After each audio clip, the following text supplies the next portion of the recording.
Queen Elizabeth passes, your news update, and we talk rent on this edition of Arbitrage News Weekend, starting right now. Hello and welcome to Arbitrage News Weekend for September 10th, 2022. I'm Joshua Stark. Politicians from across the political spectrum in Britain united in sorrow at the death of Queen Elizabeth II, a passing that brought fractious everyday politics in the country to a halt. Prime Minister Liz Truss said the country was devastated by the death of the monarch. Queen Elizabeth II was the rock on which modern Britain was built. Our country has grown and flourished under her reign. Britain is the great country it is today because of her. We are now a modern, thriving, dynamic nation. Through thick and thin, Queen Elizabeth II provided us with the stability and the strength that we needed. She was the very spirit of Great Britain, and that spirit will endure. And with the passing of the second Elizabethan age, we usher in a new era in the magnificent history of our great country, exactly as Her Majesty would have wished, by saying the words, "God save the King."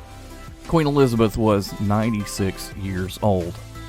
European Union nations struggled to find common ground Friday on ways to shield the population from dramatically increasing energy prices that threatened to plunge millions into cold and poverty over the winter as Russia chokes off natural gas supplies. As tensions mount with Moscow over the war in Ukraine, the energy ministers of the EU's 27 nations could not come together over differences on whether and how to impose a price cap on Russian natural gas. Jeep will start selling 2 fully electric SUVs in North America and another one in Europe over the next 2 years. The new EVs, Jeep's first, are part of the Stellantis brand's plans to convert half the U.S. sales and all of its European sales to battery electric vehicles by 2030.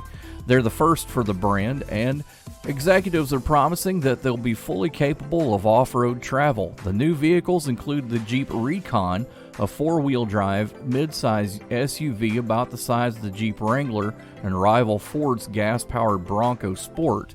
It will be produced in an undisclosed North American factory starting in 2024. No range, performance figures, or prices were released, but Jeep also will start making an all-electric Wagoneer S mid-size luxury SUV in 2024 that can also go off-road. The electric extension of the Wagoneer sub-brand is expected to go 400 miles on a single charge, have 600 horsepower, and be able to travel from 0 to 60 miles in about 3.5 seconds. Chinese state media say a man has been found safe after he spent 2 days aloft in a hydrogen balloon, traveling about 320 kilometers after it became untethered and flew away while he was using it to harvest pine nuts from a tree. The man, identified only by his surname Hu, and a partner were collecting pine nuts on Sunday in a forest park in Heilongjiang province in northeastern China when they lost control and the balloon sailed off. The other person jumped to the ground and a search was launched for the escaped balloon and Hu. State broadcaster CCTV said rescuers were able to contact the man by cell phone the following morning and instructed him to slowly deflate the balloon. It's Thursday night and you're grabbing drinks with some friends. Started off with a pitcher for the table, which quickly becomes 2. There's pool. And there's the photo booth. All right, everybody squeeze in. Say cheese! Followed naturally by an order of wings. And another. Can we get some extra ranch sauce? Then there's the ceremonial nightcap. So what are we doing this weekend? And lastly, it's back to the car, which, if you're buzzed,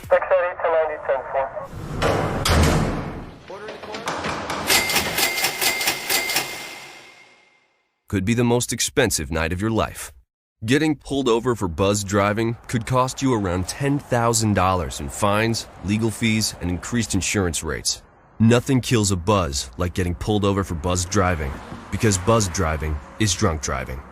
Brought to you by the National Highway Traffic Safety Administration and the Ad Council. This week's ArbitrageTrade.com blog includes zodiac signs and personalities, Florida's space ghost takes off, and Royce and I talk 525,600 minutes.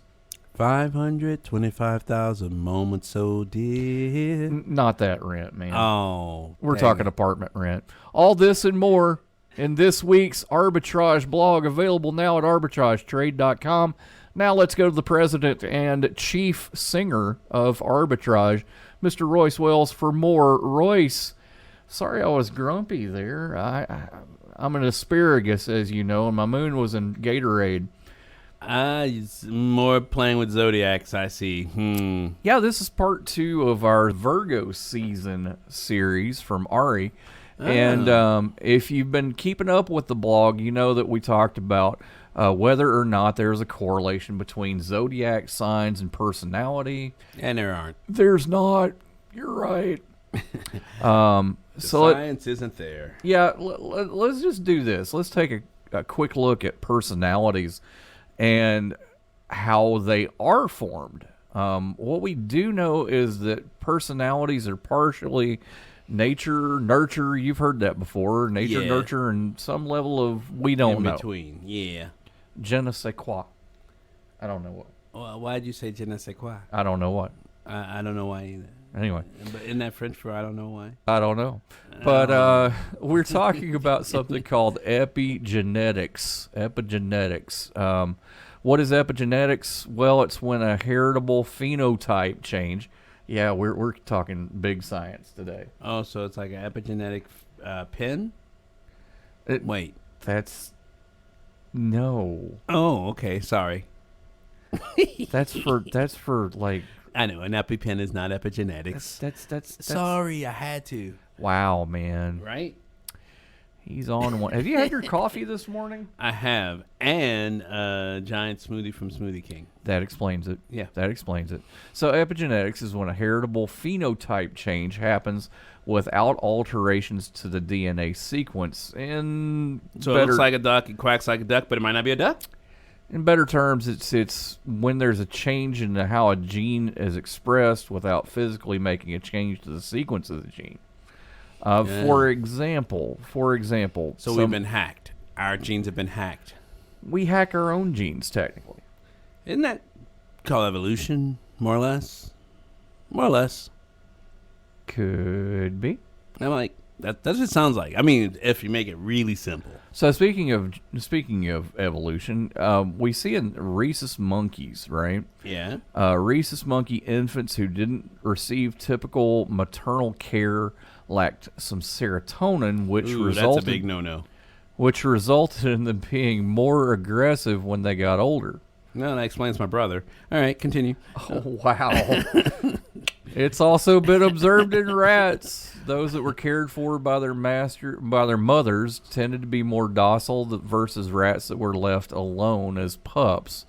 They tended to be more anxious and aggressive. So there's some evidence there that epigenetic changes can be reversible, but that's not really been explored. Pretty cool article on arbitragetrade.com at our blog. We'll keep an eye on that as research is released concerning the development of personalities. He's alive! Alive! Hi, we're the Goo Goo Dolls. We're fortunate that we can give our daughters everything they need to grow and learn. But not every child can focus on classes and play dates. Nearly 13 million kids in the U.S. face hunger. That's 1 in 6. School lunch might be their only meal each day, and it's heartbreaking to imagine any child going to bed hungry. We're dreaming of a perfect day when kids can smile, play, and just be kids without worrying about where their next meal will come from. Feeding America is working to make that perfect day a reality. Each year, the Feeding America network of food banks rescues billions of pounds of good food that would have gone to waste. That food is given to families and children in need. Being a kid should be about doing things that make an ordinary day extraordinary. Learning to play an instrument, building a sandcastle, hosting tea parties. Hunger should never be an obstacle to growing up. You can help end childhood hunger in your community by visiting feedingamerica.org. Brought to you by Feeding America and the Ad Council. A decade ago, Florida's Space Coast was in the doldrums. The space shuttle program had ended, and with it, the steady stream of space enthusiasts who filled the area's restaurants and hotel and motel rooms during regular astronaut launches. The Kennedy Space Center's 7,400 laid-off shuttle workers struggled to find jobs in their fields, and many left for other states.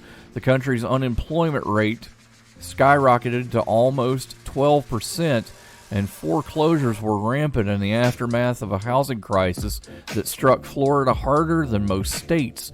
The Miracle City Mall, once thriving shopping destination that had been around since the Apollo moonshots in the 1960s, was abandoned in the mid-2010s, and other stores and restaurants were shuttered.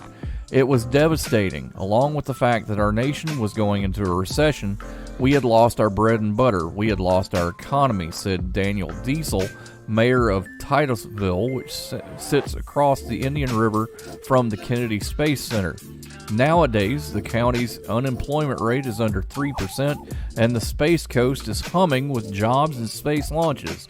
NASA's first launch of its new moon rocket, set for last Saturday, was expecting to attract hundreds of thousands of visitors, like Ed Mayall. He traveled more than 4,300 miles from London to witness the first scrubbed launch attempt on Monday. It's just so exciting, the thought of being able to go to space myself, potentially with all the commercial programs going on. It just makes you want to live it, Mayall said. It's just exciting to be around. While most of the past 6 decades of space business in Florida was orchestrated by NASA and the Air Force, this recent rejuvenation on the Space Coast has been powered in the past decade by private commercial companies like SpaceX and Blue Origin, founded by 2 of the planet's richest men, Elon Musk and Jeff Bezos. Several launches a month are now taking place along the Space Coast, with SpaceX launching the Starlink internet satellites every few weeks. Perhaps nothing best captured the Space Coast's comeback than SpaceX's first astronaut liftoff in spring 2020, which put Florida's Central Coast back in the business of catapulting humans into space and marked the first time a private company had launched people into orbit. The efforts drew hundreds of thousands of visitors from around the world and ended a 9-year launch drought for NASA. As of last year, the Kennedy Space Center had more than 12,300 civil servants, private contractors, and other employees working at the spaceport, just a few thousand employees short of the 15,000 workers during the heydays of the shuttle program. Along the Space Coast, new subdivisions have been permitted, new hotels have been built, small manufacturing plants supporting the space industry are under construction in industrial parks, and a gleaming outdoor shopping area recently opened in the footprint of the Miracle City Mall.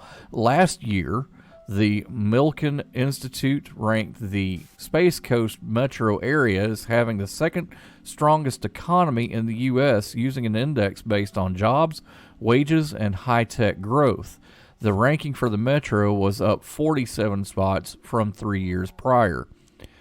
Besides the growth of the commercial space companies, the Space Coast's economy has diversified in the past decade beyond its traditional reliance on space. More after this. Stick around. Okay, so Sarah, I'm dropping you off at Emily's? Yep. And Josh, you're going to? Soccer, Dad. Soccer practice. Right. Oh, by the way, I just wanted to let you know when I pick you both up, I'll be wearing my short shorts. What? No! Yep. And my dorky dad hat, and I'm gonna do my dad dance for all your friends. They'll love it! Seriously? Why? Because I like my short shorts. Of course, I could be talked out of it if you guys would just buckle up your seatbelts without giving me a hard time.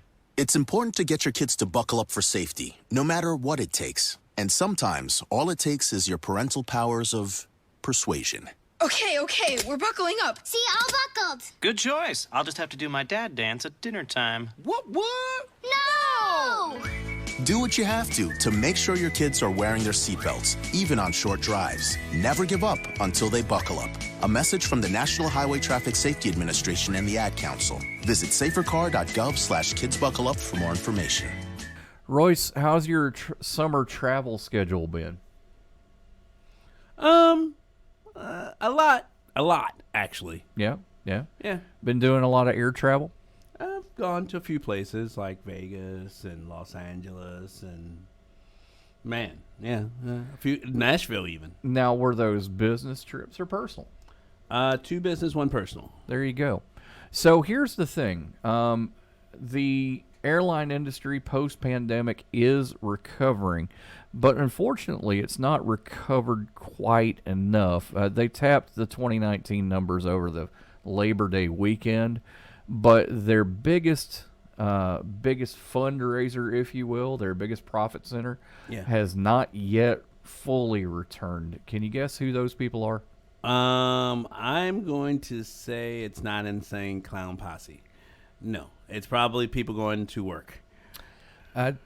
Well, if they're business trips. If they're traveling for, a concert, that would be business, right? Hey, I like traveling for concerts. Could be Insane Clown Posse. I don't know. Right. Anyway, all right. You never know. They could be traveling for business, right? So anyway, wow, we are special today. Hey, this is a special weekend edition. So far, business travel hasn't returned to its pre-pandemic level, basically. It still remains about 25 to 30% lower than it normally has been, according to airlines and people who track with those as sort many of things. plane trips that have been canceled and rerouted and vouchers sent. Yeah, I'm surprised anyone's traveling at all. Well, that's an interesting point, and yeah, that does have some weight on it, but not as much as you would think. You see, business travel is kind of more complicated than, hey, it's somebody deciding they want to take a vacation.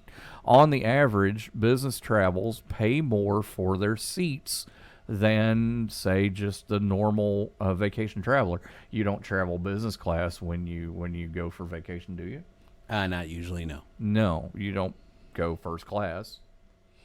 Maybe.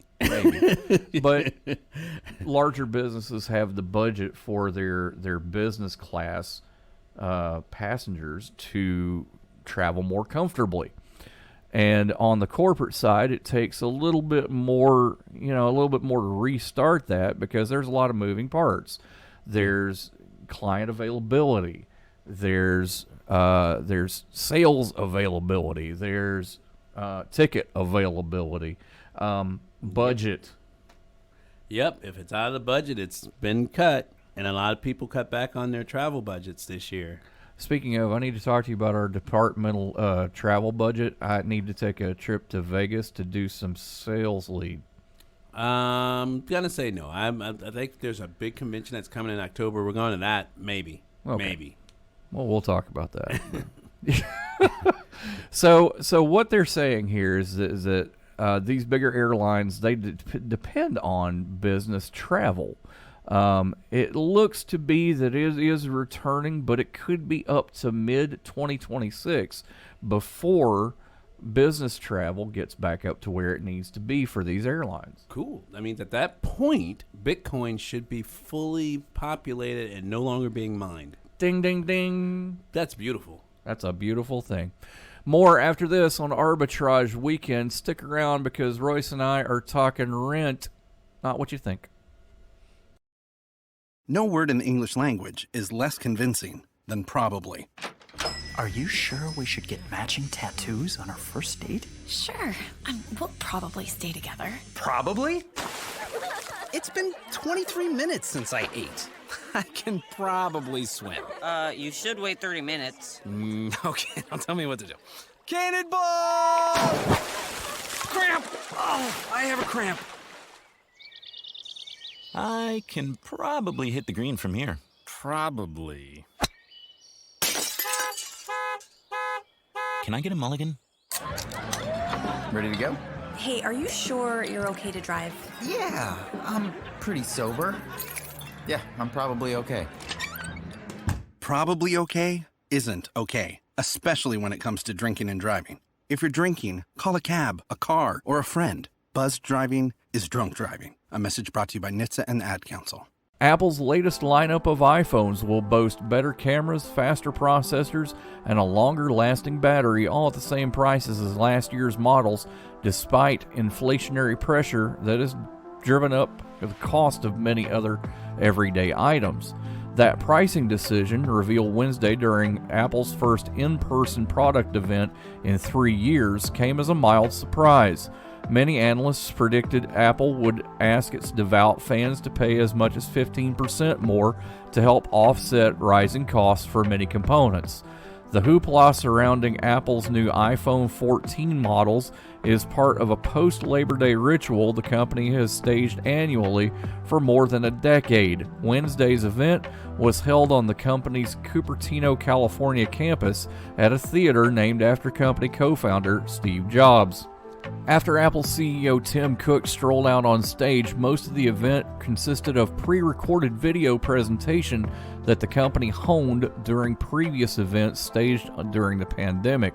For several years, Apple's new iPhones have consistently featured incremental upgrades to cameras and battery life, and this year's models were no exception.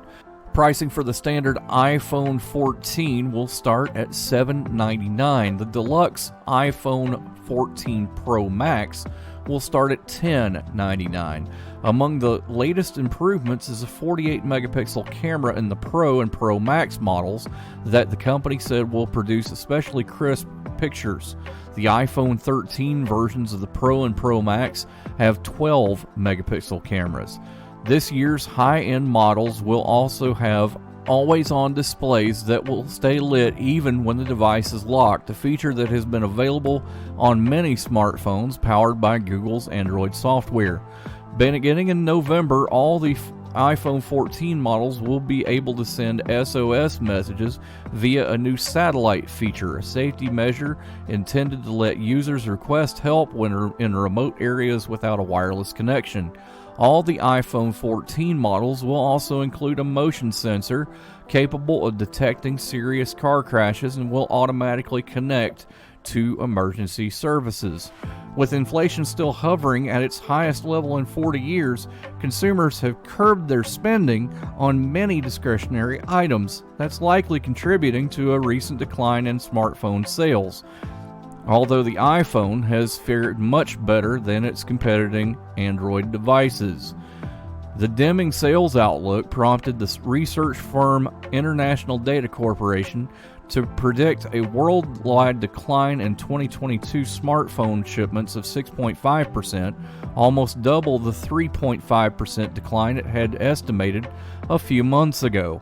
Despite that anticipated drop in sales, the average price for new smartphones is expected to finish this year about 6% higher than last year, IDC estimated. By keeping iPhone prices the same, Apple faces the potential risk of undermining its profits if inflation drives up its own costs. It's a hit the company could easily afford, given it has reaped $44 billion in profits through the first half of this year. Apple could also end up fattening its bottom line if consumers looking to upgrade their mobile devices gravitate to the high-end Pro and Pro Max models, which generate bigger profit margins than the cheaper models. And it appears Apple is anticipating a growing number of consumers will be prepared to pay an additional $200 to $300 for deluxe versions. Why was the basketball court all wet? Because the players kept dribbling on it. The dad joke. Corny, groan-worthy, but also one of the simplest ways to share a moment with your kids. What did the buffalo say when he dropped his son off for school? Bye, son. So take a moment to make your kid laugh, because dad jokes rule. Make your kid laugh today. Go to fatherhood.gov. Brought to you by the U.S. Department of Health and Human Services and the Ad Council. Adopt US Kids presents What to Expect When You're Expecting a Teenager. Learning the lingo. Jelly. Jelly adjective. Jelly is a shorter, better way to say jealous, as in Chloe, I am like so jelly of your unicorn phone case. You don't have to speak teen to be a perfect parent. Thousands of teens in foster care will love you just the same. Visit adoptuskids.org, brought to you by the U.S. Department of Health and Human Services, Adopt U.S. Kids, and the Ad Council. Royce, you know I've been looking for an apartment. It's been kind of a Don't thing. do that. Just don't. What? Leave her alone. It's been kind of a thing here at the office. You know, I come in all excited. I've got this thing, and it's you know, it's great. And how are you going to pay next year's rent? Yeah. This year's rent. Yeah. This month's rent. I don't know, man. You know, rent, you know, I checked in with one of the agents that I have, and she's like all excited. She's like, hey, I got this thing at number 10 Main, and it's 1 bedroom, 1,000 square feet. And I'm like, cool, that's about right, about what I need. $1,650, Royce. Ew. I'm going to tell you a god-awful story. Go ahead. All right, ready? Sure. My mortgage is 60% less than that. I know. Okay, just making sure you... I know.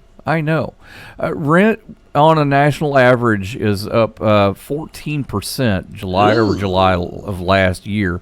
Now, that's the smallest annual increase since November, according to a new report from Redfin. Redfin, of course, been wearing that out. That's been fun. It is quite literally, I believe rent's up about 40-something% over last year's numbers. End over end, yeah. Yeah, that's crazy. It is crazy. So I'm staying my butt exactly where I am right now, which is exactly what most of your analysts are recommending. Yep, and people who are owning houses, they're not buying anymore either. So basically, we're sitting on the top of another bubble. Yeah, just waiting for that to pop. But as we see this, it looks like it should slow further toward the end of the year, but there's still a lot of uncertainty on that. We're probably going to get to 2023 before things get really back to normal. And is that the new normal, or what's normal? Well, normal is whatever people accept as what's been going on for a while. That's the key, right? So yeah, you know, places like Rochester, New York, you see rent up 15.3%, and that's already high for New York. So actually, I know this because I looked for an apartment up there as well. $1,600 median rent on Long Island right now. Yep. Insane. Yeah. Gas prices coming back down, but it seems like rent's going back up 10, 12, 15%, and it looks like rent can take up to 40% of a household's income on a median average. You know what's crazy about rent and owning a house? Real quick, right? Yeah. To own a house, to qualify to own a house, it can't be more than 25% of your salary. Yet, you can afford to pay 40% of your salary to get into a place to rent it. Yes. So that means the same money that you're paying, it doesn't spend the same because, 40% it can be your rent, but it can't be more than 25%. So the same place you're staying in to rent, you can't afford if you were trying to buy the same house. So I was looking at 31.09% where I was looking at the last one. Here's the thing. People say you can take up to a fifth to a quarter of your income and put it toward housing. Yep. And that's what you need to qualify. Currently, I have about 10.88% toward housing right now. And that's it for Arbitrage Weekend. Royce, we'll see you on Sunday. Check out arbitragetrade.org for that and all of our other great instructors and classes. I'll see you on Monday for Arbitrage News Daily. I like that idea. Let's do this more often. Arbitrage Trade Analytics, LLC, is a privately held market research company. Arbitrage Trade Analytics, LLC, is solely responsible for the preparation and distribution of the content of this podcast. The opinions offered in this podcast are for informational purposes only and are not intended to be investment advice. Seek a duly licensed professional for investment advice. For more information about the informational research and services offered by Arbitrage Trade Analytics, LLC, please visit arbitrage